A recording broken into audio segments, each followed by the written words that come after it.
Good morning. Well, good afternoon whenever you're watching this. It is January 27th. And I think, I don't think I did a very good job going over the syllabus part of our class the other day when we kind of introduced ourselves. So, and there's one section in there that's more of like a list of how we're going to be doing things, and I'm going to show you where it is now, just so you know kind of what we're doing. So if you go to syllabus and open that up, and you're welcome to download this if you want to, read it like the Bible it is. Just kidding. You can read all this business. It's important information to have. This is what I like. So what I did is I chunked out our semester in colored blocks of 2-week times. So if I see my date is wrong up here, so January 23rd we had the introduction and chapter 1 opens, and then 25th is when the video was a couple days ago, and you're welcome to go back and view that at any time. What makes an effective teacher, and we also talked about your self-exploration inventory, like how are you feeling about becoming a teacher if you feel like maybe, task or impact or self, however you're feeling about your downfalls or your things you might need to work on becoming a teacher, what you're worried about. Anyway, that would be one assignment, and that is online. So today, January 27th, we're going to talk about the transition into real world, and that is just a thing we're going to be chatting about. We also have an assignment called the web search assignment, and it's not due today. I'm just like throwing it out there like, hey, if you have time, this might be a good idea to get this started. Maybe you want to go click on it, check it out, see what you need to get done. And then for next Tuesday, we're going to be talking about chapter 1 in our book. So if you have a chance to read that before February 1st, that's going to be a little bit better connector for you. I will also be handing out the midterm on February 1st, so you can kind of know what to expect by the end of March. February 3rd, we're going to talk about understanding your students, and then that means that quiz 1 is due by midnight on February 3rd, and then chapter 2 opens up. So you really do have that 2-week window of getting all of this stuff done. I will still put videos up the 25th, the 27th, February 1st, February 3rd, just so we can keep on track as far as, for me, maybe more for me than it is for you, just to make sure that we're talking about all the right things at the right time so we can keep as close to the schedule as possible. If by any chance we can't, like I said, and if it's not working, we will change it. But just know that you have 2-week window to get everything finished, and everything in here is in a 2-week block of different colors. So, it's pretty fast semester, if you ask me. If we're looking at 2-week blocks, I mean, it's not going to be too much longer before we're looking at the end of April, and that's crazy. But so today we're talking about transitioning into the real world, and that means like how are we going to get you from being a student who thinks, oh, I should have an education major, to I'm a teacher in the classroom. There's a couple different steps we need to go through. The first one is making sure we're taking the right classes. Now I know both of you guys, Sam and Piper, both have expressed like the colleges that you're going to be going to. Sam, you kind of have quite a few classes under your belt already, so this might be less applicable to you. But Piper, this might be something you could kind of grow on. So if you think where you're going to be at your 4-year, we're going to back up that 4-year and making sure we're taking the right classes here. So for instance, I'm going to jump into Valley City State here, because I think that's where you maybe had said you wanted to go, Piper. So I'm going to go back and show you where I found this information. This is their webpage, their beginning webpage, and if we go to academics, go to all departments, and go to School of Education, we're going to click on that, and then it's going to drop down here, and these are your programs. So I know you talked about junior high English possibly, but what you could do is you could look at the elementary major plan study, or the teaching English one, or teaching English language learners as one, or if you want to jump down and do middle level education certificate, something like that. Wherever you want to land, that's kind of which one you would pick. I'm going to pick elementary ed just for the sake of ease on this one. So if I picked elementary ed, and then I'm going to go over here and go plan of study. This is, let me move my screen here if I can. There we go. This is, and then move me up here. This is what you need to take to be started at this college of Valley City State. So for instance, like English 110 is the same as our RIT 101. So if you're going to get some of these clicked off your list while you're still in high school, that might not be a bad idea. ComEx 110 is public speaking, which is our same as ComEx 111. So if you decide to take that, then make sure those classes that you're taking will fit into what they want. So history 101 or 103, 104. Ours are listed different. Ours are 101, 102, the same thing.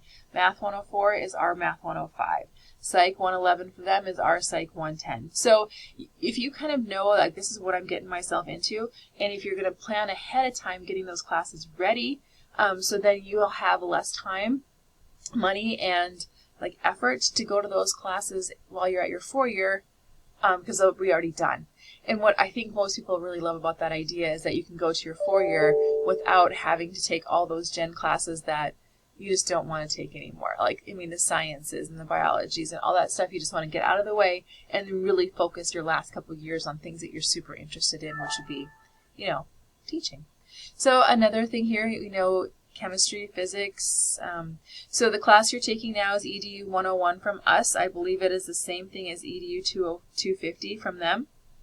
And then you would just go through and take your EDU classes when you're 3rd and 4th year. We cannot help with any of these because we are a 2-year and you're going to a 4-year, but there are some definitely things that you could take that are going to help you, like, you know, geography. We have lit and art and music. We've got physics. We've got chemistry.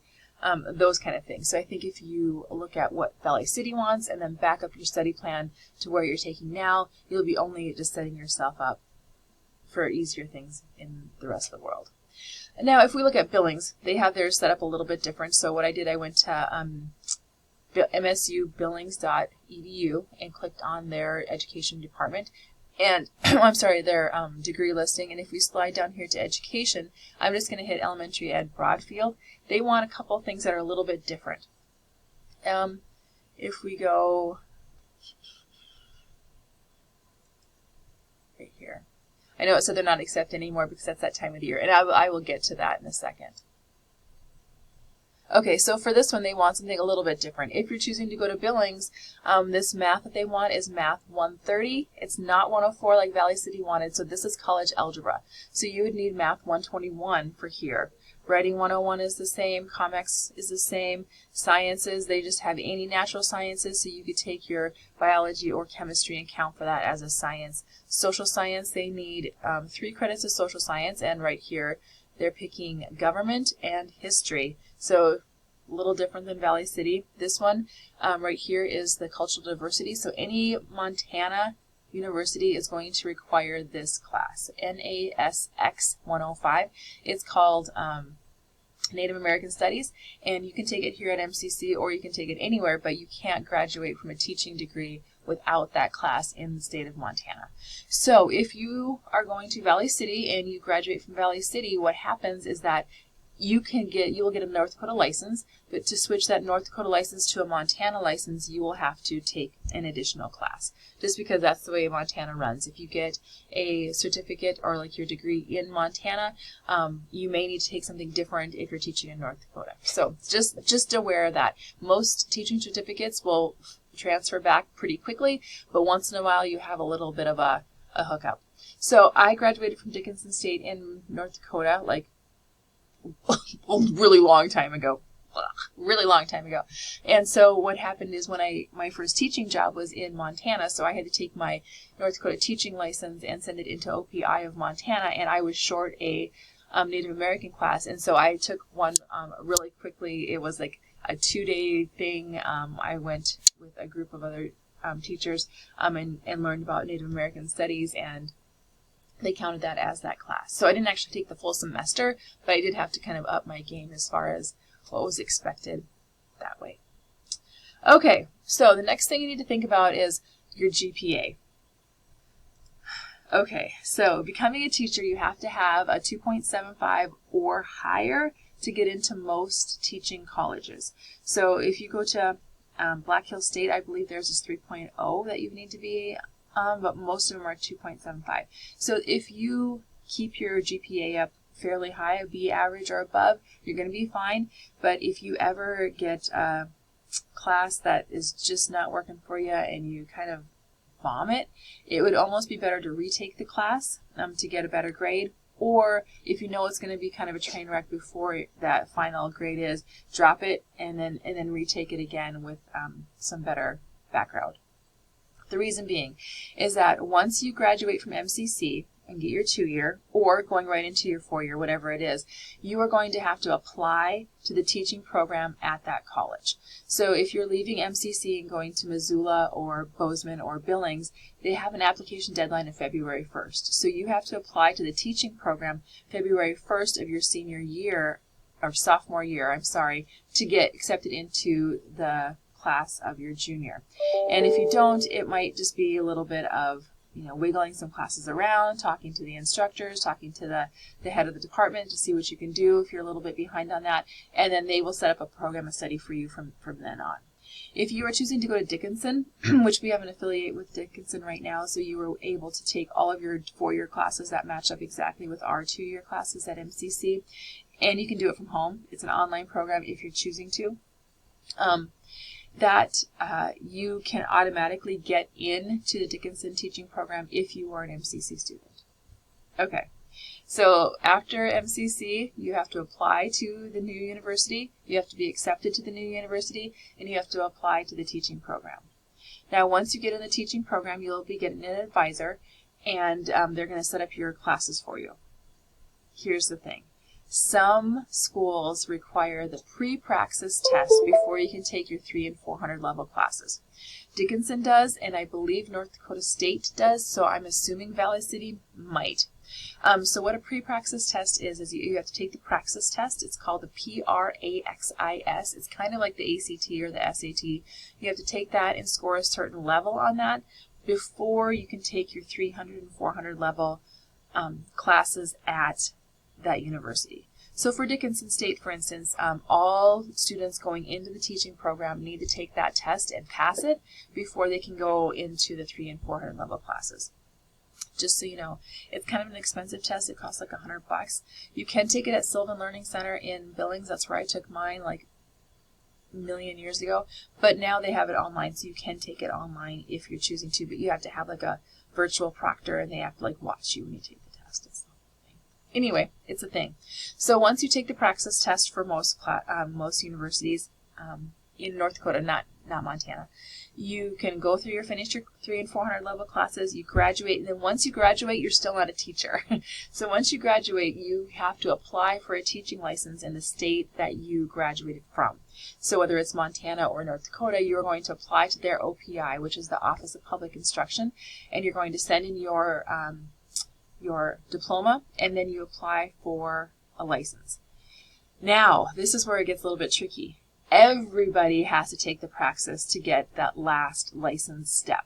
So I know when I just said North Dakota took the pre-praxis, that's when you're taking it, getting into the teaching program. Now every teacher has to take the praxis test.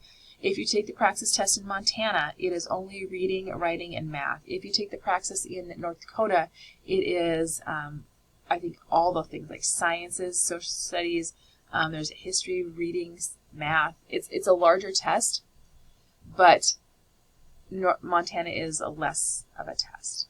Does that make sense? It's the same kind, but just state laws of what they expect your teachers to know. So that's what you do. So after we get through that praxis, then you apply for the license, and then once you get the license from the state and you pass your practice, you are considered a certified teacher. Then you can go on and apply for any jobs and make $1 million and the whole thing. Okay, so once you get that license in your hand and you are teaching at a school that you want, how do you make more money? You go back to school and get your master's. So if you are on the bachelor pay scale, it is pretty flat.